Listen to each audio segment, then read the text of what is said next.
Hi everyone, welcome. Monyane here, CEO of POW, the Power of Wellness movement, a movement that aims to help us prioritize our healing one conversation at a time. I am so excited to introduce my guests for today.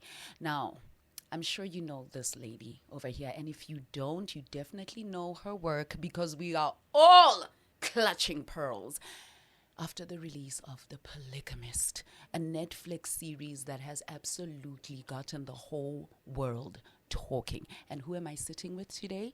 The author of the novel, Miss Sue Nyathi.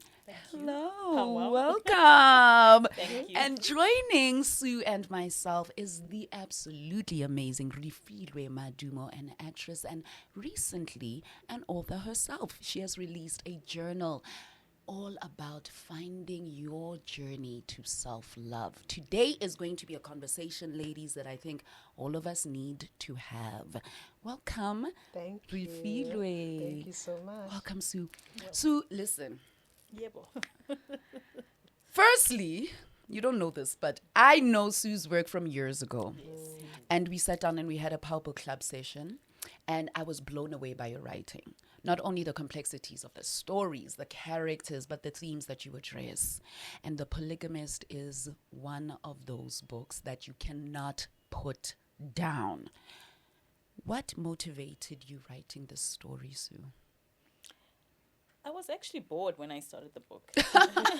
In 2010, yeah, it was after the World Cup, which is quite interesting because we're in another World Cup cycle. So it feels like a full circle moment for me. Absolutely. Yeah. I was just bored. I mean, I used to work at that time I was working in consulting, a full-time job. And for me, writing was always something I did after hours to distress. And The Polygamist was born, after I'd been struggling with a novel called The Family Affair. Just wasn't taking off, and I think I'd done so many drafts, and I was just exhausted. So I was just looking to write something new, something fresh, something not as demanding. And I just started writing. So it was just inspiration. There isn't you in this book. There isn't maybe references from certain family members, or was it just, how do I address this topic? So look, it was inspired by something I observed early on when I started working in 2001, when I was living in Harare at the time, before I moved to Johannesburg. I was raised in Bulawayo, which is a more conservative city. And then I sort of moved to Harare, which is your bustling metropolitan. So it's more like timber comes to the big city kind of situation. And, I was raised in a Catholic household. You're raised to believe, you grow up, you get married and live happily ever after. But I started to see a lot of married men who were supposedly in monogamous relationships, but they were living polygamous lives. So I was not a stranger to polygamy because my maternal grandfather had 5 wives and my great-grandfather had 11. So polygamy was very rampant on the maternal side of our family. But the kind of polygamy that I was seeing being practiced wasn't the transparent, open kind of polygamy, where everyone knows everyone who's who in the zoo. This was like perverted underground polygamy. People had hidden wives and they were leading parallel lives. And I just found that whole, setup intriguing. And I think that it stayed with me over the years. And so in 2010, I was like, listen, let me unpack this into a book. So that's how the story began. But I was very intentional. I didn't want to tell the story through the lens of the man.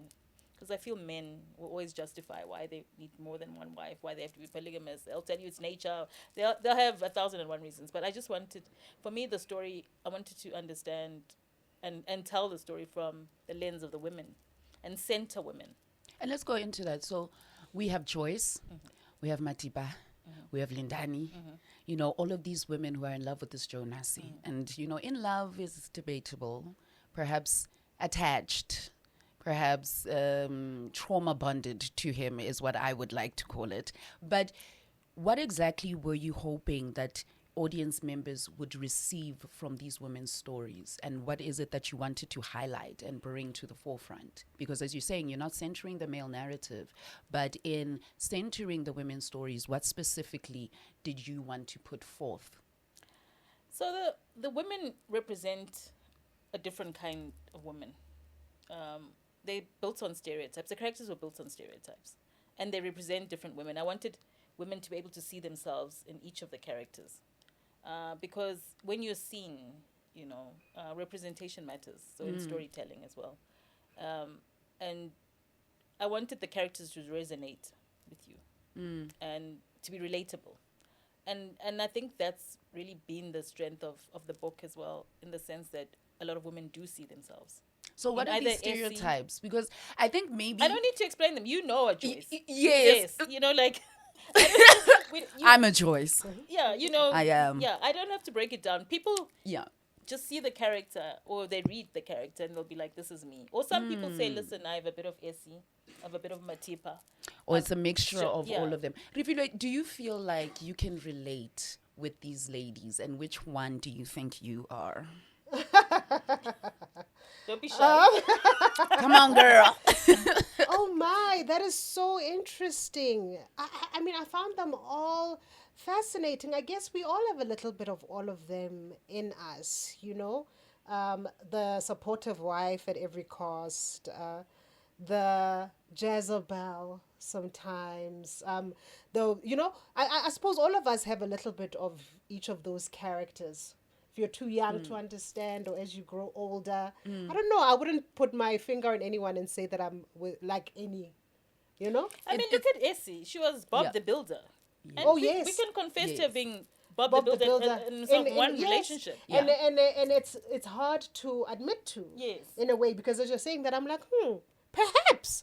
But I found her so infuriating in the story, and perhaps maybe that's why, because maybe that's the one you resonate with the most, where you're just like, why the hell are you staying in this marriage? Why are you in this relationship? It doesn't make sense. But to her, it meant the world. It means the world. Today you're joining me, myself, Monyane, and Sue Nyathi and Refilwe Madumo as we unpack The Polygamist. But today I also want us to speak about the journey to self-love. We're speaking about these women, and yes, we see ourselves in all of them. But as you're saying, we get emotional when we see them go through things that are frustrating them in their own journeys. You have now come with a journal that motivates and encourages and supports women in their journey of loving themselves. What inspired you to get to this point? What led you onto your own journey of healing? It's just been such a long journey.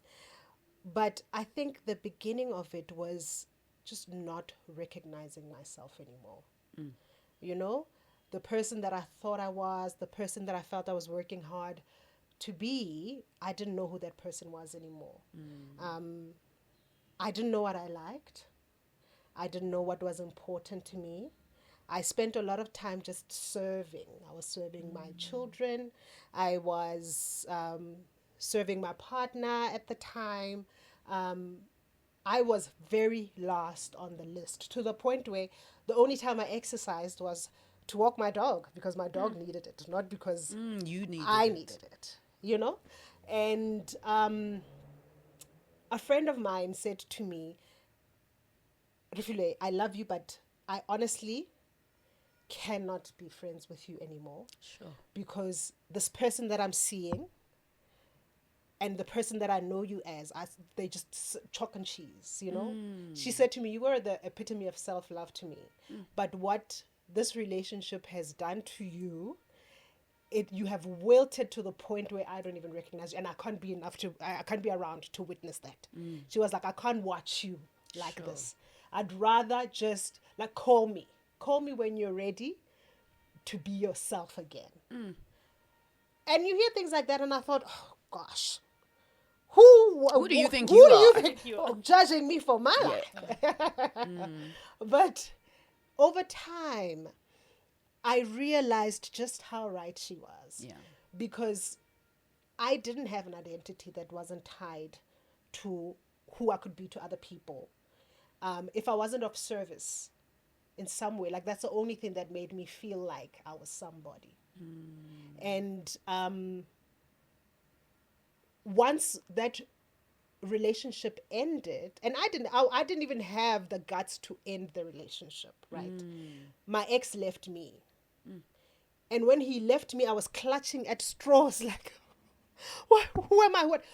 And all I wanted was the normalcy of that toxicity. Yeah. Because that's what I was used to. Yeah. And I spoke to Me Matilo Mudzei, and I was like, what do I do? What do I do? How do I get him back? And she said, honey, Let him go. no, she didn't say let him go. She said, just tell me, what's your favorite meal to eat for yourself? What have you made for yourself to eat? What's your favorite color? What song are you listening to right now? What do you like to wear? I had no answer for any of that. She said, give me 6 weeks. She was like, give yourself 6 weeks and just discover, answer these questions for yourself and see. And reluctantly and under duress, I was like, okay, I'll do that. Because then maybe he'll see how amazing I am. Oh my goodness. And I did that for 6 weeks. I spent time just discovering myself. But still trying to prove a Even point. by week 1, I'd stopped trying to prove because I realized how far I had gone from who I am. And in that 6 weeks, my light just started coming back. Just discovering myself again. I just started seeing who I could be. I started dreaming. You know, I sing and I'd even lost my voice. Like, I couldn't sing anymore. So being able to hum again around the house, wear something cute. And of course, once my light started coming back, he wanted to come back. Absolutely. Absolutely. Right? And that's when I was like, you know what, actually, I don't want that. I love don't this want that because for you. I don't want that because being with him meant then that I would have to be the shell of the human being. Yeah. That for him. Yeah. And just discovering that I was actually something beautiful. I was actually like a wonder to behold. And I didn't have to prove it to anyone. That's what got me out of that situation, you know? And so the journal was born from many things. I mean, even that, but also not feeling enough as a mother, you know, feeling like I am not able to take care of my kids the best way because I'm not at my best. The amount of judgment that I put on myself. I just had to stop one day and say, honey, if there's anything beating you down in this world, it's you. Yes. There isn't much else, actually. If you look around you, the person who's judging you the most, the Is self-deprecation, the amount of pain that you put on yourself is actually what's keeping you down, you know? Sure. So what are you going to do about that? So I just challenged myself. I was like, for 30 days, every single day, I'm going to say something nice to myself about myself. And just see how I feel after 30 days. And it started on day 1, day 2, day 3, where then I was so insecure. I was like, even, you know, being able to speak about it because I was putting these things on social media, being able to speak kindly about myself to myself was so difficult. But it brought along a whole horde of women who felt the same way, who then were encouraged also to change their relationship with how they speak to themselves. And it became a movement. Like then Choosing Love became this movement where just you take some time in the day, a little bit of time for yourself in the day to just appreciate yourself. And that's what the journal is about, really. It's about taking time to just stop and say, yeah, honey, you're okay. And you're worth it. You're worth it. You know, that's why today it was quite important that I have these two ladies sit down with us, because even when we go through the Polygamist, Joyce sacrifices so much to stay in a marriage where a man completely disrespects her. And a lot of us have experienced that. And you do get to a point where existentially you don't know who you are anymore. You don't know your own likes or your dislikes or your own personality or character outside of a relationship. In the telling of the story, Sue, do you feel like there were certain themes that were, let's say, adapted in such a way that they took away from what you wanted to say about these women and about the story?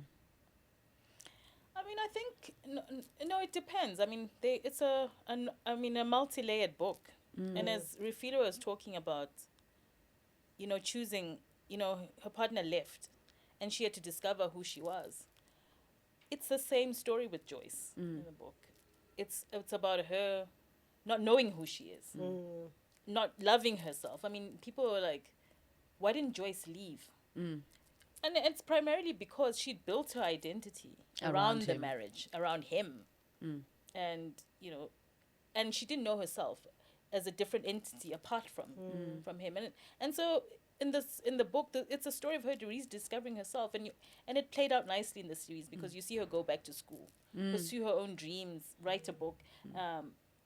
And that's really what, who are you outside of, Jonasi? And understanding that you can make And it. you are an individual. You are. I resonate with Joyce quite a bit because I see myself as a Joyce. You know, when you are in a public relationship and you have a brand with your person, and it is about appearances and making sure that you hide everything that is not endorsing the message that you are in this amazing relationship. And I think it's exciting that we are now finding stories that are being told that really unpack the realities of life. It's not just a romantic comedy 24/7. There are things happening behind closed doors. And as Refilwe has told us today, you can find your way back, but it starts with everyday intention and allowing yourself to speak life back into yourselves. So for yourself, as women today, what do you feel you want to be able to impart to those who have seen these stories or who have experienced certain and similar situations? You know, you've been abandoned by a partner or you've lost yourself in love. What do you think you can help, or rather, what can you impart to them that can help them really just reclaim their power and move forward with their lives? We get heartbroken and we struggle to move on. Or you get heartbroken and you don't want to find love again. So what is it that you can motivate these women to take away from not only The Polygamist as a story, but also the journey of rediscovering self?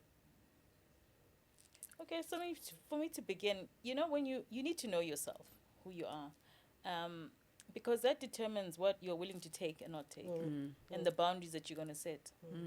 If you don't know who you are, you're going to blow with the wind, and you'll be open to everything. And I mean everything, and all the abuse that comes under the sun. And so that's why it's important to know yourself, I think your identity, and love yourself first of all before you even can be able to pour into others. And you were speaking on that of it starts with, what do I like to eat? Yeah. What is my favorite color? I think for me, it's understanding very deeply that you matter. Whether you hear it from anyone else or see it anywhere else, your existence matters to yourself. Whether somebody else tells you or not, that we don't need the constant validation from outside to make us valuable people. Your value doesn't depend on what anybody else feels about you. It never changes, It doesn't matter what you've been through. It doesn't matter how heartbroken you've been. It doesn't matter what you've lost. Your value never diminishes as a person. And your value is really how you feel about yourself as well. Like what you put on yourself, how you treat yourself determines how you move in the world, And like Refilwe was saying, be kind to yourself. And those affirmations, because you need to tell yourself that you're valuable. Yeah. You're fearfully and wonderfully made. Believe it, And that's why you were saying in your healing, you had to tell yourself every day. You have to tell yourself over and over again. Yeah. And if you believe it, no one else can come and tell you that And they you're can not try. that. And they can try. And Yeah. you won't be moved. And the problem is a lot of us, because we don't have that self-belief in ourselves, people told us who we were. And we believed them. Yeah. They told us lies about ourselves and we believed them. Yeah. But it's you have to come back to self. And that's why I'm saying rediscover who you really are. And also understanding the power of boundaries. Yeah. And not being afraid to walk away or separate people from you who do not support your self-love journey. Do you think that it's more society that makes it difficult for women to empower themselves emotionally and mentally? Or is it really just internalized oppression at this point? I think it could be both. I think society does put those pressures on us a lot of the time. Girls grow up with so many rules, I don't know if it's changed now that I'm older, if maybe we're raising our kids in a more affirming way. But me growing up, girls had so many more rules than boys, you know, very simple things to how you can sit, to how you must walk, how you wear, you know, how low your pants must go, your skirt, you know, things that stop you.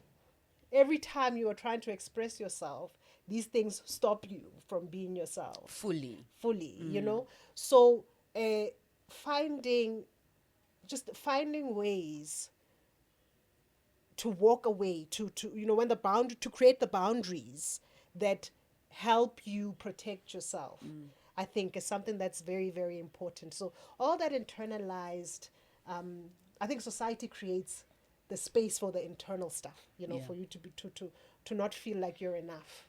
And if you come from a family as well that requires those sort of things, then in your heart you feel like, oh, perhaps if I'm like this, then I'm not good enough, or if I'm like that, I'm not good enough.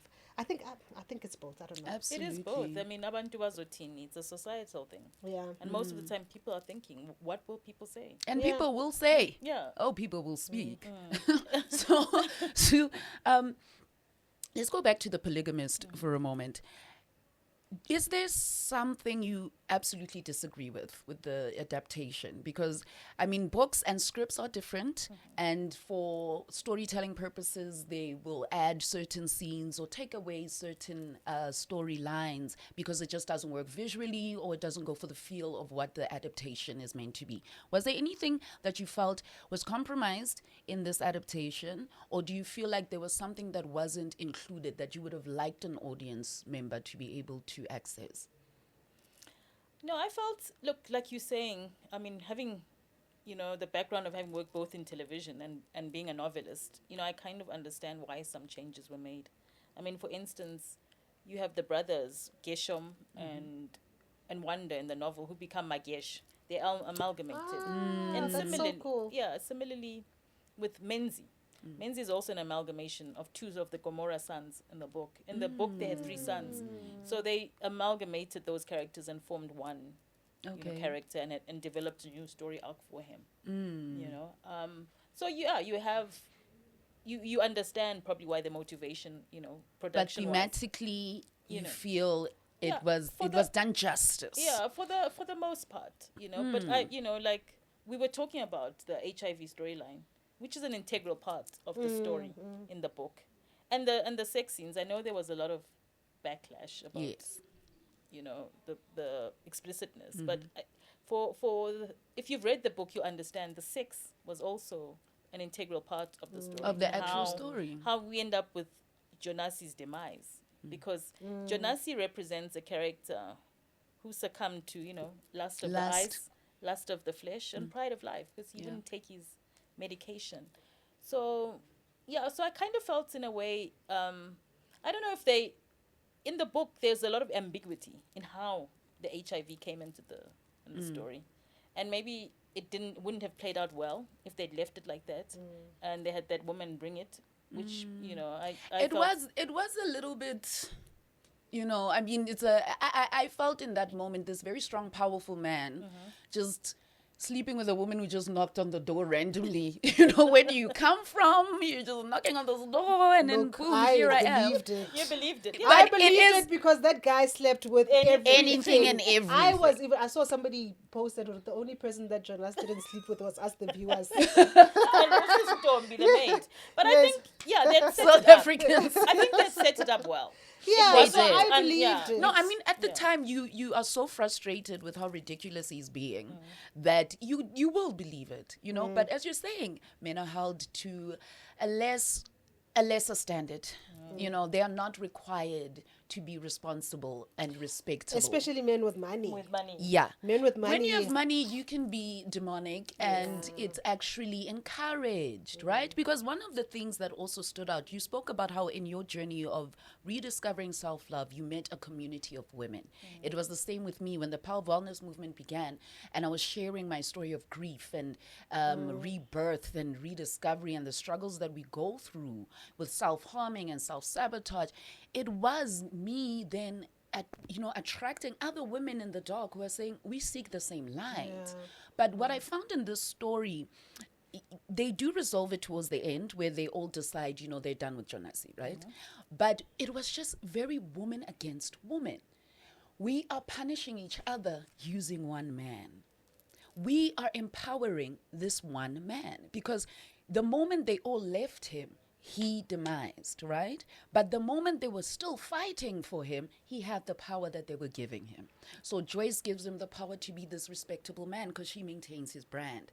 Matipa gives him the power to come across and be sexy and all of that because she gives her body. Lindani gives him that honor of, I still got it at an old age because she's this baby girl who's like, listen, if you're going to give me the good life, I'm not going to say no. But so what upsetting. really stood out for me was these are all powerful women, but they're misdirecting their power. And now, in empowering this man, they're actually digging a grave for him. And that's what happened. So what is your take on that, Sue? Do you think that as much as you didn't want to make Jonasi the main character of this polygamous story and that the women must shine through, but were they shining through in a sense of this is the power that you do have as a woman to unchoose what you choose? Or were you just telling a story and this kind of perspective is something that is up to the audience? Yeah, I was just telling a story. I mean, it's open to interpretation. Some women, some viewers, let me just say viewers, felt that the women around him enabled him. Yes. That they were not empowering him, they were enabling him. They gave him the platform. Without Essie, I remember seeing a commentary saying, Essie could have stopped this a long time ago. She saw him cheating. She looked aside and literally allowed it to flourish. Her child to be So in the devastating. shadows. Yes.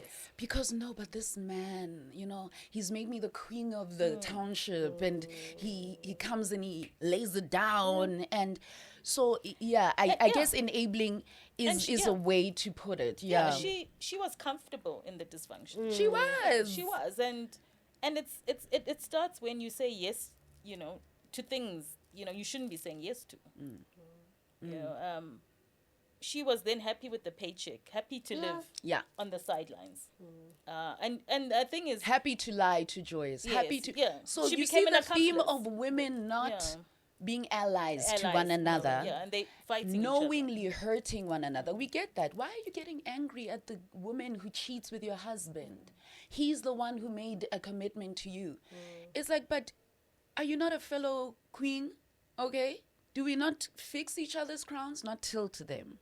What do you think is the best way a woman can help herself not be an enabler? Ooh.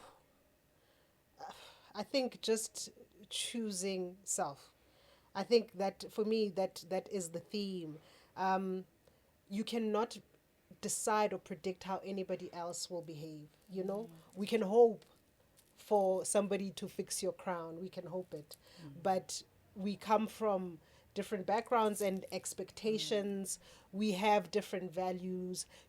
I just feel like we cannot put it on another woman to sort it out for us. Because then really that also abdicates the man from his responsibility in that situation.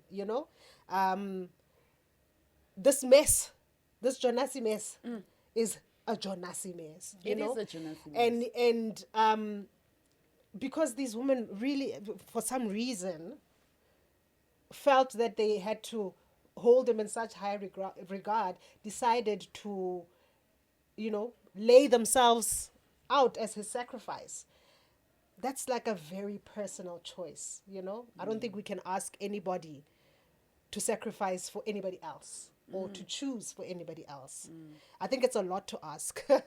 I feel like it's a lot to ask. It is. Yeah. And I mean, I'm not going to absolve Jonasi at all. Yeah. Horrible choices, but it is very important that we remember as women that we have a choice.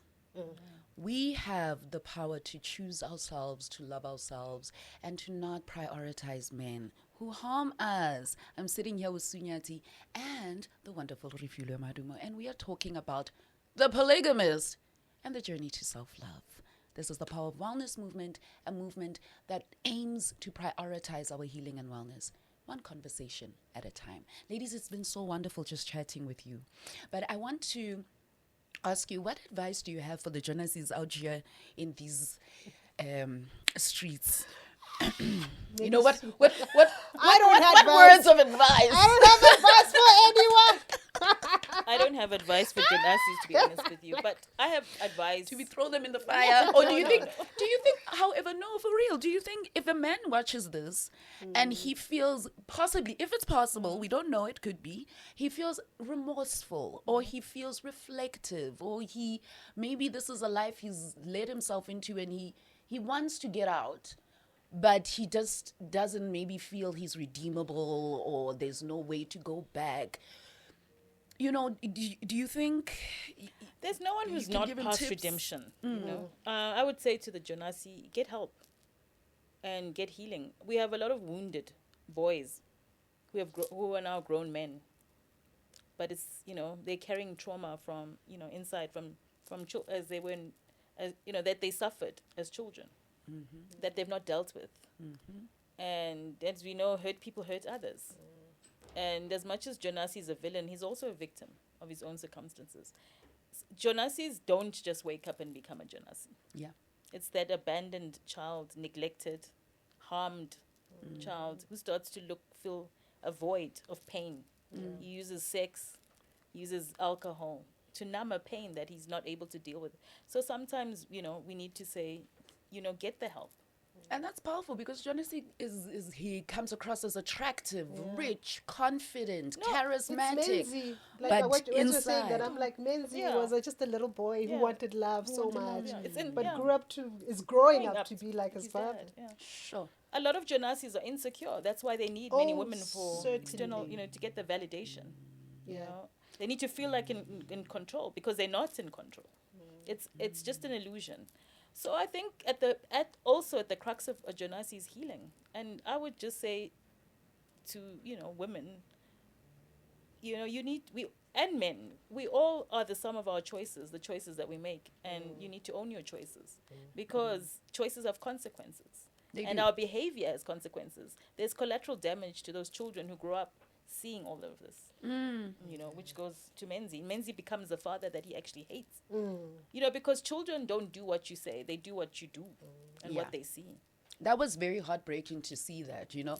And unfortunately, as you say, if you're not prioritizing actually getting therapy, so when we're speaking about help, counseling, therapy, read books that give you a new perspective or give you a new language, because sometimes we feel all of these emotions but we don't know how to name them.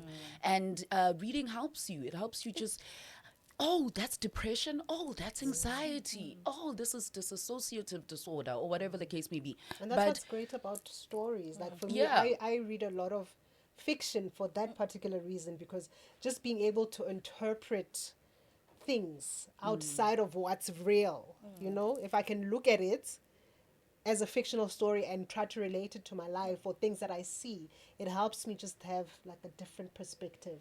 And you have that aha moment. When I wrote this book in 2018, I didn't know that was what Jonasis are called. They're narcissists, right? Yeah. But I understood, you know, I had experienced it. I dated narcissists. I could, you know, illustrate the behavior, but I didn't know there was a term for it. So later now, I see it now everywhere. On Instagram, you get, you know, slides telling you what is narcissism. People have the talk shows, and it unpacks it for you. And now it makes more sense. You know, now I have that aha moment. And then it's up to me to then say, okay, what is it about me? Why do I attract narcissists, right? What is it in me that makes me gravitate towards that? And that's when the healing begins. You know? When you can name it. Before we wrap up this amazing conversation, I hope you are still with us and you're enjoying just reflecting, because this is what it's about. Art is meant to help you reflect and deeply understand who you are. You're speaking about narcissism. It's a buzzword. People are tired of hearing it, but they don't understand the importance of really studying and understanding that some people are not just mean. They're not just arrogant. They have a mental illness. Yes. Narcissism is a mental illness. People cannot undo it. It's not something that you can love out of someone. If they're not conscious of their illness and they're not doing the therapy to treat it, they are going to harm you eventually. All right? As a woman, what is the one moment for you that equally broke but unpacked who you are for you? I think just going through the process of dismantling the life that I had before with my ex and trying to raise children, because it came with me raising children by myself. You know, it broke me, but really that's what showed me how powerful I am as a person. It also showed me just how amazing I am, you know. It showed me how beautiful life is. It showed me how incredible children are, you know, not just in terms of resilience, but watching people with personalities deal with really big emotions and navigating that road with my kids and coming out to where we are right now, where I'm like, we're doing okay. Like, my kids are fine. They are amazing, ambitious boys.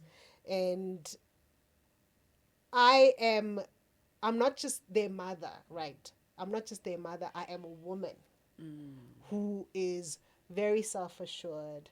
I am a woman who's creating movement in the world. I'm a woman who has dreams. I'm a woman who's got visions for where she wants to take her life. Like, I believe that I'm not stagnant, and I work every day to make sure that there's movement in a positive way in my life. I don't think, as horrible as that past was, I feel like I would not have gotten to where I am without those lessons, you know, without those parts of me breaking. It was like a breaking open, you know, to a new version of me, a better version of me, a more beautiful version of me. Like, there isn't anybody who could tell me right now that I'm not all that. Yes. You know?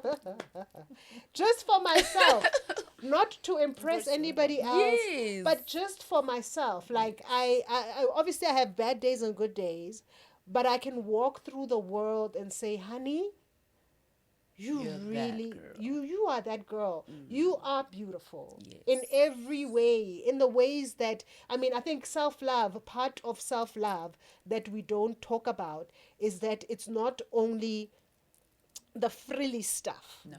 You know? It's being able to love the parts of yourself and forgive the parts of yourself that hurt you. It's being able to say, I really didn't take care of myself there. How do I take care of myself now? It's saying, I betrayed myself when I did this. How do I not do that again?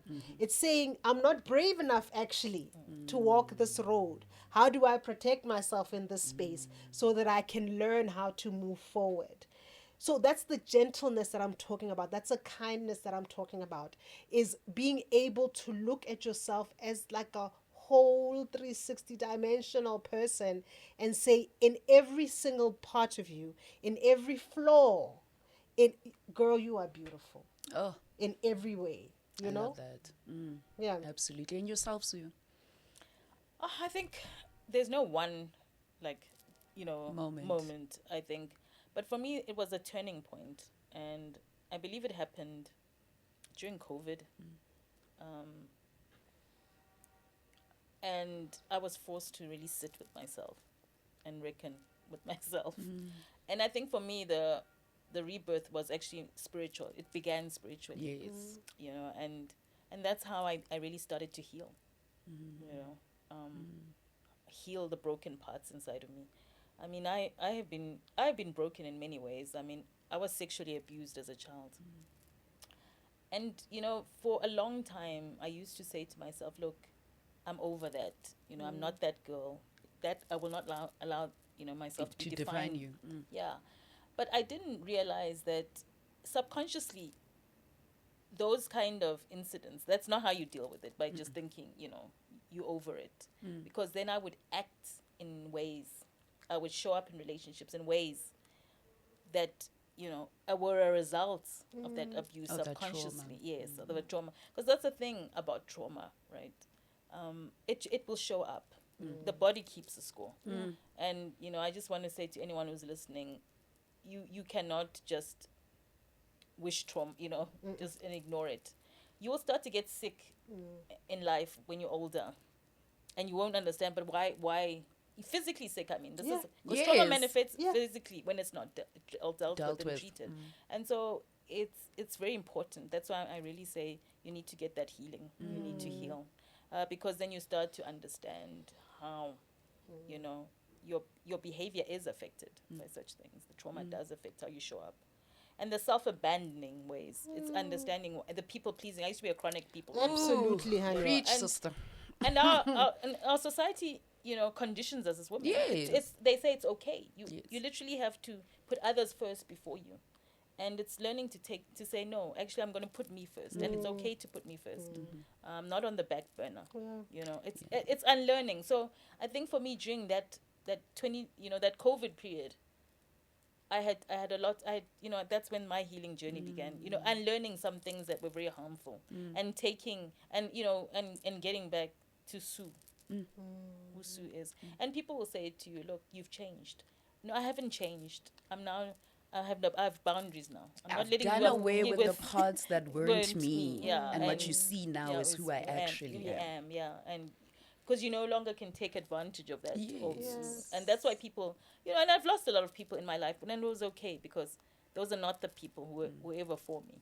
They like that old version of me where they could take advantage of me and use me. And so, it's liberating. It's freeing to actually, come to yourself. I think even for myself, COVID was a very pivotal moment, but it's where I had to sit down because physically it showed up. I my spiritual calling was like, sister, we're not gonna wait for you forever. Hey, get yourself together now. And I felt like I lost my mind completely.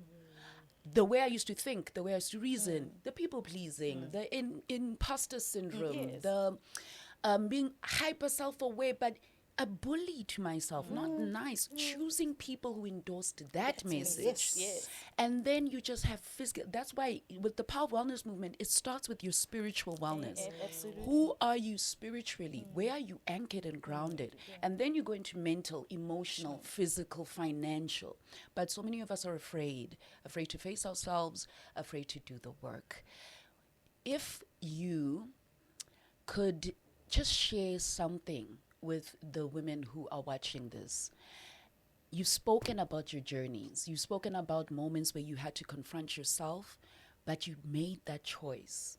And although it wasn't easy, although it came with its challenges, you maintained that journey. And you're sitting here, self-actualized, powerful women in your own right, different brands, but you speak to the same theme of loving thyself, being there for yourself, understanding who you are. But so many of us are afraid, so many of us are uninformed, so many of us are discouraged. What would you say to a woman who feels that call to come back to herself? Grab that call for me, respond to it. And just remember that healing is not a linear journey. A lot of people think you heal in isolation. You don't. Okay, I've heard people say, look, I've done my healing work, I'm fine. It's a journey, not a destination. Yeah. And the thing is, sometimes, you think when you get into a relationship after being in that state, you get triggered. And that just shows that there's something that still needs work there. Why is it? Why and is it's there understanding why am I being triggered? It's a continuous process, but you have to be open to it. And what when the Bible says, the pruning, it hurts. It's like cutting things that are not good for you. But if you keep it there, the plant dies. So you gotta get those dead leaves off. Yeah, so that new Sometimes you shoots gotta can- cut off a branch. Yes, and it hurts. You know, it's It will hurt, painful, but it's but necessary. It's necessary for you to blossom, you know. And I just, you know, we all need to blossom. So please start your journey. Don't delay it. Start it now. Yeah. And don't be afraid to lose the people who don't like you finding yourself. Yeah. Because you're enough. As you are enough. You don't have to prove it on a daily basis to anybody else. If you can find in yourself that you're enough for yourself, you'll be fine. You'll be okay. And it's actioning, like Sue's saying. You don't just think it. Like, you can't just think yourself into wellness. Yes. You know? You have to do something about it. You know? You can hope all day, but if you don't do anything about claiming back your life and claiming back who you are, who you want to be, you know, it just won't materialize. So get up. And also don't worry about how long it takes. Yes. You know, when you give yourself a deadline and you say, by next year this time, I want to be over that breakup. I want to be, but sometimes it could take years. It could take years. Sometimes it could take less time than you actually Sometimes you thought. could feel like you're over it and then wake up the next day And it's fresh. and it's fresh. That's the same with grief. You know, I found that with grief, my gosh, I'll have days where I'm like, oh, I'm good. And then I'll have days where it feels like my baby passed away today, right now, you know. But if you do not allow yourself to just say, I am going to have a relationship with me where I do pay attention to who I am and I do the things that make me feel good and I am standing up for myself. But what healing has taught me is that we are definitely more powerful than we understand ourselves to be. And unless you are willing to really be brave enough to be with yourself again, you don't know the blessings that God has planned for you. I'm a woman of God, honey. Amen. Because he showed himself true. Hopeless in darkness. And he said to me, pow. And I said, what is that? And then he says, you have the power to be well. Amen. Yes. Choose life. Amen. Life in abundance. Choose Amen. life. Ladies, it's been such an honor to sit down and speak to you today. Please do let our audience know where can they get your books. So, sweetheart, if you think watching the series was anything, you need to read these books. Yes.